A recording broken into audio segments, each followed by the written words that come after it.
Mummy ફઈ હજી કેમ નથી આવ્યા? મને શું ખબર હવે, હજી આ ઉંમરમાં તાર ફઈને બધે તહેવાર જ મનાવવાના હશે. અરે જો ફઈ આવી ગયા. આવો ફઈ, જય શ્રી કૃષ્ણ. આ ઉંમરમાં ભૂલી જ જાય બધી. આવો આવો બેન, બેહો. બટા કેમ છે તું? મસ્ત હો ફઈ. બેન તમારા હાટુ ચા બનાવી દઉં ને? મમ્મી ફઈને જ્યુસ આપ ને, તે હમણાં મારા માટે નહોતું બનાવ્યું ઈ? હવે ઈ જ્યુસ પૂરું થઈ ગયું, તાર ફઈ તો ચાય પી લે છે. અરે મને છે ને તારા મમ્મીના હાથની ચા બહુ ભાવે. ભાભી તમે ચા જ બનાવો. અલ્યો ચા. બેટા જમવામાં શું બનાવ? હું એવું વિચારું છું કે તારું ફેવરેટ શાક ને પૂરી ને સમોસા ને ફ્રૂટ સલાડ ને બનાવી દઉં. હા મમ્મી એ બનાવ હાલશે. મમ્મી 1 મિનિટ ઉભા રહ્યો તો. ભાઈ તમે શું ખાશો? આજે તમારું ફેવરેટ જમવાનું બનાવીએ આપણે. અરે ના ના બેટા, ભાભીને હેરાન નથી કરવા. ભાભી તમારે ભત્રીજીને જે ભાવે ને એ જ જમવાનું બનાવે. અરે તાર ફઈ સાચું તો કે છે, હવે આ ઉંમરે એનું ભાવ તો શું બનાવવાનું હોય? તને ભાવે એ જ બનાવવાનું હોય ને. જો બેટા હું તારા માટે છે ને આ ડ્રેસ લઈ આવી. અરે ફઈ આ તો બહુ મસ્ત છે.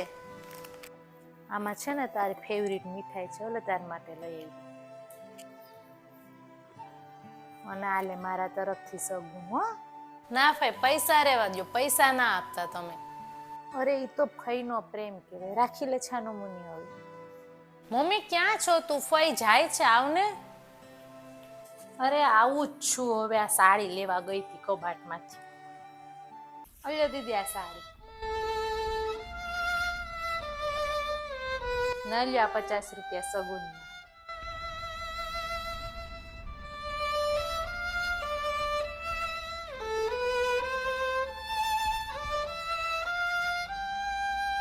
ઓલે બટા 5000 નું કવર છે, તને જેવો ગમે ને એવો ડ્રેસ લઈ લેજે હો. હું ચા બનાવીને આવું હો ને. ભાઈ તમે બેસો થોડીક વાર, હું હમણાં આવું હો ને. મમ્મી શું? મમ્મી આ શું છે? તે ખાલી ફઈને 50 રૂપિયા આપ્યા ને મને 5000 નું કવર આપ્યું, અને તે સાડી કેવી આપી છે ફઈને?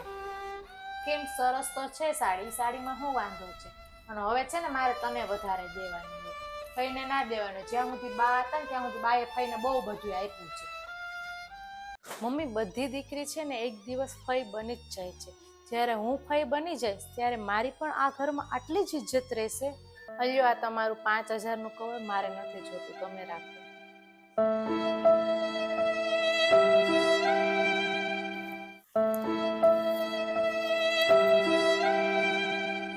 બેન ઉભા રહ્યો તો. બેન મારાથી છે ને બહુ મોટી ભૂલ થઈ ગઈ છે. આજે હું તમારી હારે આવું વર્તન કરીશ તો કાલ સવારે મારી છોકરી હારે આવું જ વર્તન થાય ને. મને માફ કરી દો, મારાથી બહુ ભૂલ થઈ ગઈ છે. અરે નહીં નહીં ભાભી, એવું કાંઈ ના હોય. અને આ 5000 નું કવર તમે રાખો. અને તું હવે તો પૈસા લઈશ ને?